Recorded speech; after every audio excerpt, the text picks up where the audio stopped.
Amid rising global tensions, the United States is slowly but steadily warming up to China. After several high-profile visits to China, U.S. Commerce Secretary Gina Raimondo is traveling to China in order to keep communication going amidst worsening ties between the global powers.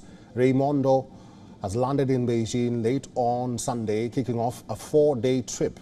She will also be visiting Shanghai. The trip materialized after an invitation by Chinese Commerce Minister Wang Wentao.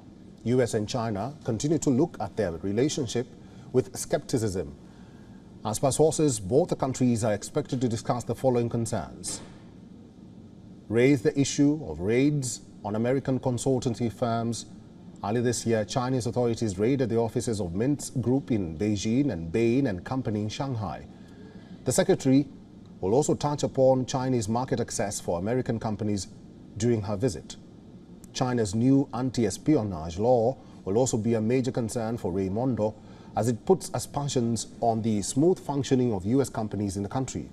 The ban on the sale of memory chips made by U.S. Micron Technology is also on the cards for the discussion. Meanwhile, China is expected to demand further relaxation of U.S. export controls on Chinese products. Beijing is also expected to try and reach a broad consensus over ongoing containment efforts by the U.S. military to reduce technological reliance on China.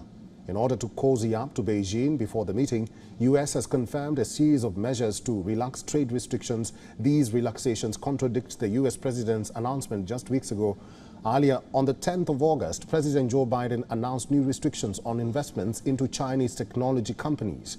And last Monday, the Commerce Department announced the removal of 27 Chinese entities from its trade restriction list.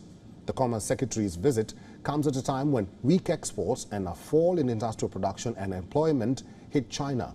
This will be the fourth major U.S.-China sit-down and follows trips by Secretary of State Antony Blinken, Treasury Secretary Janet Yellen, and Climate Envoy John Kerry.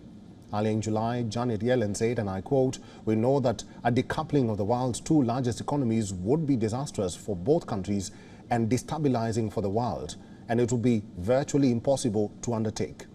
Meanwhile, British Foreign Secretary James Cleverly is also going to visit China next week. Cleverly is set to become first British Foreign Secretary to visit China in 5 years. Through this visit, London is also joining Washington to rebalance relations with Beijing.